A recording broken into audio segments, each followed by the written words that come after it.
Shalom, shalom, nous voulons partager une pensée de l'amour du Seigneur. Seigneur, nous te bénissons, nous t'exaltons. Sois béni, sois exalté. Que tout l'honneur soit rendu à toi, Père éternel, au nom de Yeshua. Amen. Bien-aimés, nous sommes dans le livre d'Éphésiens. Éphésiens au chapitre, on va lire Éphésiens. Nous allons chercher Éphésiens. Éphésiens. On va chercher Éphésiens chapitre 4 au verset 11. Nous allons poser la question aux Écritures si les couples pastoraux est biblique ou pas. Nous allons vérifier dans la parole. Éphésiens chapitre 4, verset 11.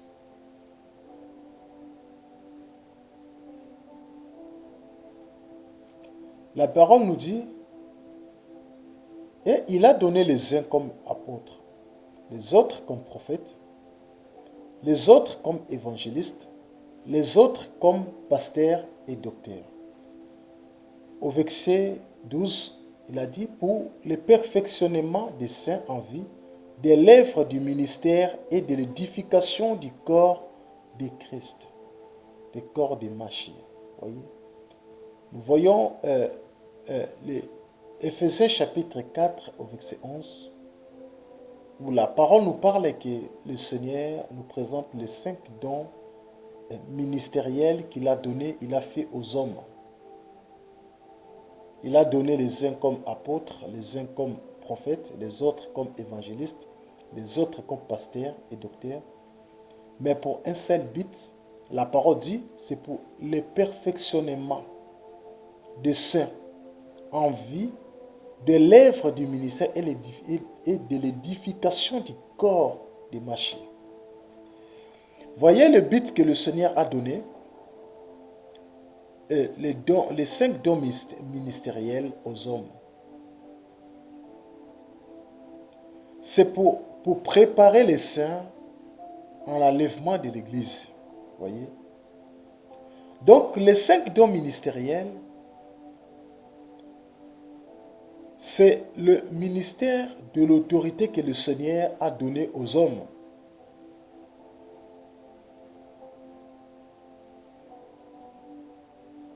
Et lorsque nous lisons la parole, la Bible est claire ici que le Seigneur, lorsqu'il a donné, il a fait les dons aux hommes dans le but que le saint soit perfectionné, dans le but que le saint soit bien préparé.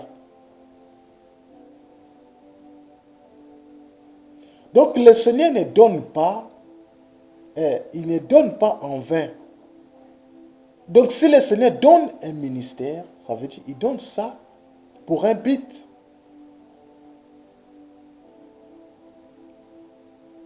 Elohim avait donné, Yahweh avait donné les 5 dons ministériels, c'est pour le perfectionnement des saints.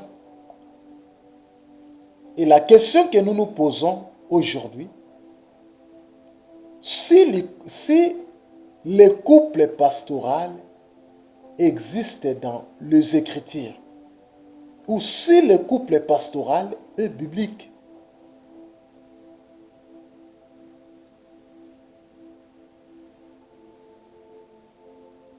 La question que nous nous posons aujourd'hui, nous nous posons aux Écritures.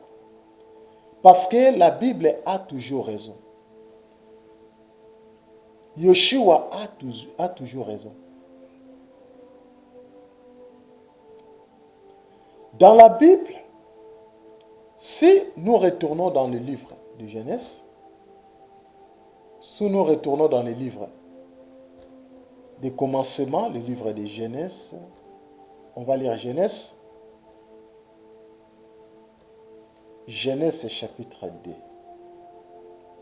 Nous allons retourner à la création. Genèse au chapitre 2. Nous allons lire les versets 7. La parole dit que l'Éternel Dieu forma l'homme de la poussière de la terre. Et il souffla dans ses narines un souffle de vie et l'homme devint un être vivant. Puis l'Éternel Dieu planta un jardin en Éden du côté de l'Orient. Il mit l'homme qu'il avait formé. Voyez, nous voyons que dans la création, lorsque Elohim avait créé Adam de la poussière de la terre, et la parole dit que le Seigneur Yahweh plaça Adam dans le jardin.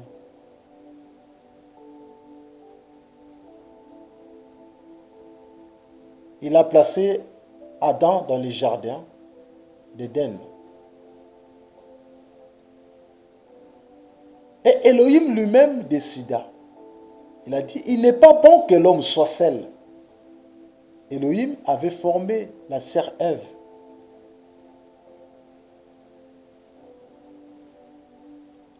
Dans le but d'accompagner Adam, dans le but d'être là pour soutenir Adam.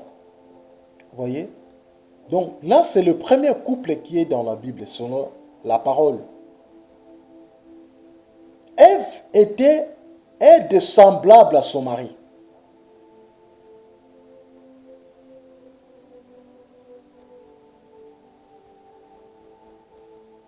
On va le lire dans Genèse chapitre 2, au verset 18. La parole dit que Yahweh Elohim avait dit, il n'est pas bon que l'être humain soit seul. Voyez? Donc c'est Yahweh lui-même, Elohim lui-même, il avait décidé. Il a vu que l'homme ne pouvait pas travailler tout seul dans le jardin. La parole dit que Yahweh Elohim forma du sol tout vivant des champs et tous les oiseaux des cieux, puis les fit venir vers l'être humain pour voir comment ils les appelèrent, afin que toute âme vivante porte le nom dont l'être humain l'appellerait.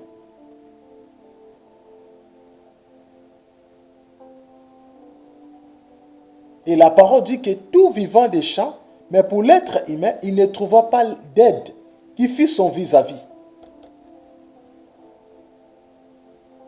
Voyez? Donc l'homme, il n'avait pas trouvé d'aide. Il n'avait pas trouvé quelqu'un qui pouvait l'aider. Malgré il a été entouré par les animaux. Raison pour laquelle Yahweh, Elohim, avait créé et avait formé Adam. Qui puisse être l'aide semblable. Qui puisse travailler ensemble. Dans le jardin. Qui puisse soutenir Adam.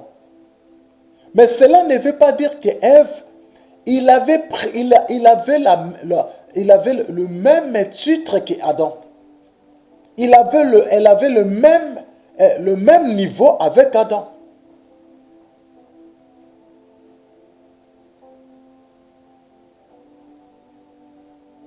Voyez?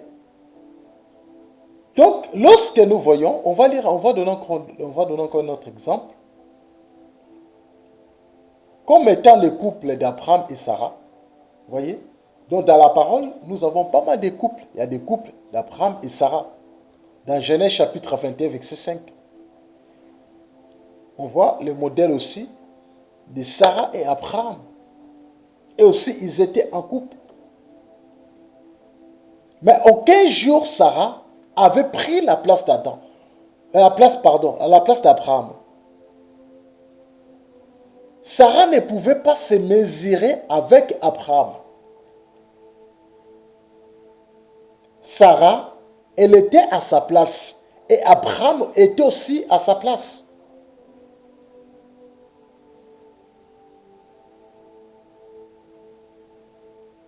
Et dans d'autres cas aussi, dans les cas d'Isaac et de Rebecca.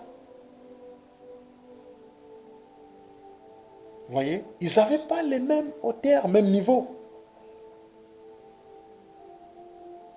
Parce que le Seigneur a donné l'autorité à l'homme.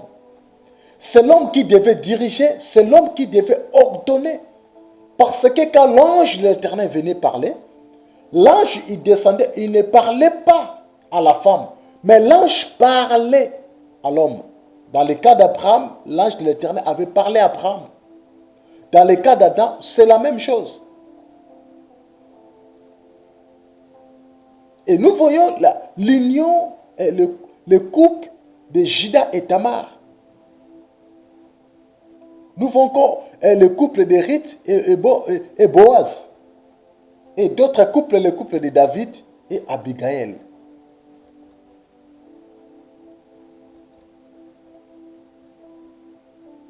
Mais dans le temps que nous sommes,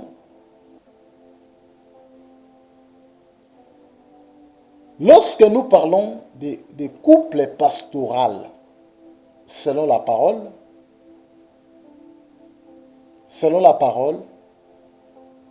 le couple pastoral n'est pas biblique, selon le Seigneur. Parce qu'il y a beaucoup de gens qui vont donner l'exemple d'Aquilas et Priscille. On va les lire. Actes des apôtres. On va lire Actes des apôtres. On va vérifier Actes des apôtres. Actes des apôtres au chapitre 18. Actes des apôtres, chapitre 18, on va sauter. On va lire le verset 1 jusqu'au verset 3. Après, on va lire les versets 24 jusqu'au verset 26. Il est écrit, après cela, Paul partit d'Athènes. Il s'est rendu à Corinthe. Il y trouva un juif nommé Aquilas, originaire du Pont, récemment arriva d'Italie avec sa femme Priscille. Vous voyez, c'était le couple d'Aquilas et sa femme Priscille. Parce que Claude avait ordonné à tous les Juifs de sortir de Rome. Il se lia avec eux. Au verset 3, et comme il avait le même métier, il demeura chez eux et s'y trouva. Ils étaient faiseurs de tentes. Au verset 4, Paul discourait dans le synagogue chaque Shabbat. Il persuadait des Juifs et des Grecs. Mais quand Silas et Timothée firent arriver de la Macédoine, il se donna tout entier à la parole, attestant aux Juifs que Yeshua était le Mashiach. Les Juifs faisant alors les oppositions et se livrant à des égir, Paul secoua ses vêtements et leur dit, que votre sang retombe sur votre tête. J'en suis pur, de maintenant j'irai vers le païen. Nous allons lire le verset 24 jusqu'au verset 26. La parole dit, un juif nommé Apollos, originaire d'Alexandrie, homme éloquent, Apollos, et vexé dans les Écritures, vint à Éphèse. Il était instruit dans la voie du Seigneur et fervent d'esprit. Il annonçait et enseignait avec exactitude ce qui concerne Yeshua, bien qu'il n'ait connu que le baptême de Yohanan. Il s'est mis à parler librement dans la synagogue. Aquilas et Priscille, l'ayant entendu, les prirent avec eux. Et lui exposèrent plus exactement la voix de Dieu, la voix d'Élohim. Voyez? Nous avons vu qu'ici, il y avait un couple d'Aquilas et de Priscille. Ils étaient des accompagnants, ils étaient là avec Paul. Ils voyageaient avec Paul, ils faisaient la mission. Ils étaient en mission avec Paul, les accompagnants d'œuvre de Paul. Le couple d'Aquilas et d'Apollos. Le couple d'Aquilas et de Priscille. Ils travaillaient ensemble avec l'apôtre Paul. Mais nulle part que nous avons vu, et ces couples, ils se sont nommés des couples pastoraux. Ils n'ont pas mis Ce titre couple pastoral en est.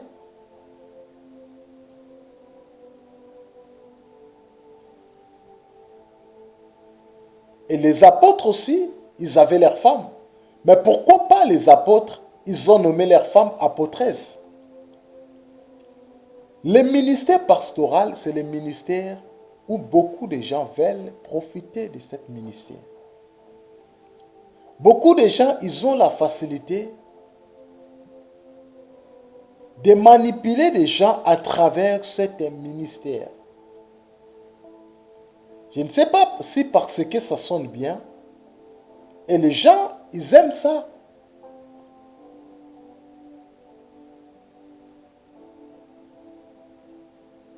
Aucun apôtre qui a nommé sa femme pasteur ou apôtresse. Aujourd'hui, nous voyons dans les assemblées, lorsque vous voyez pasteur,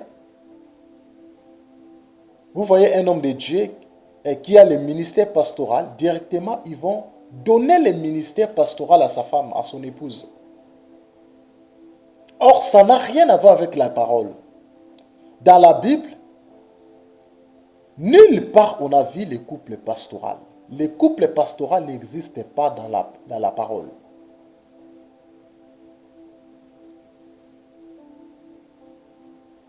Aucun apôtre qui a nommé sa femme apôtresse. On n'a pas vu des femmes de docteurs ici. On n'a pas vu des femmes des évangélistes. Aucun apôtre qui a nommé sa femme apôtresse. Donc le couple pastoral, ça n'a rien à voir avec la parole. Et pourquoi ils mettent cette nomination, cette appellation à leurs femmes? Parce que ils ont une vision derrière ça. Le jour où le pasteur ne sera pas là, ne sera plus là, ça sera sa femme qui va vous diriger. Ça sera sa femme qui va prendre contrôle sur tout. Raison pour laquelle il prépare déjà, tu verras tous les pasteurs là, beaucoup de pasteurs là, ils préparent leurs femmes. Même s'il n'a pas le don d'exhortation, même s'il n'a pas de don de partager la parole, ils vont toujours faire tout pour lui donner le titre pastoral. Maman pasteur. Les mamans pasteurs là dans la Bible n'existent pas. Nulle part dans la Bible. Là, c'est un fonctionnement bicéphalisme où ils veulent mettre l'homme et la femme dans le même niveau.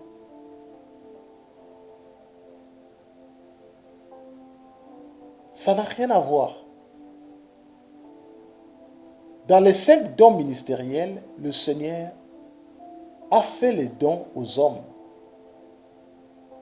Le ministère de l'autorité, c'est les hommes qui ont reçu ça. Ce n'est pas donné aux femmes.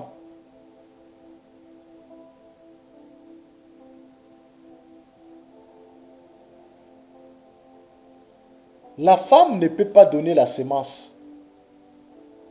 N'est que l'homme qui donne la sémence. Bien-aimés dans le Seigneur, le couple pastoral n'est pas biblique. Nous devions vérifier la parole de Yeshua. C'est important, bien-aimés dans le Seigneur. On a donné pas mal l'exemple de 7 couples dans la Bible. On a vu le premier couple d'Adam et Ève. L'Éternel parlait à l'homme. Dans le cas d'Abraham, c'est la même chose. Voyez? Donc, le couple pastoral, ce n'est pas biblique. Parce que les apôtres aussi, ils avaient leurs femmes. Mais ils cachaient leurs femmes. Mais ce n'est pas mauvais que si une femme te soutient. Des femmes sont là pour nous soutenir. Le Seigneur les a mis à notre côté, pour nous soutenir, pour nous aider. Ils peuvent avoir aussi les dons des chanteurs, ils peuvent avoir aussi... Nous tous, on a les dons. Elle peut encourager aussi des jeunes femmes. Elle peut encourager aussi des femmes. Il y a beaucoup à faire dans l'œuvre du Seigneur. Mais cela ne veut pas dire qu'il faut seulement lui nommer, il faut seulement le mettre dans ton niveau.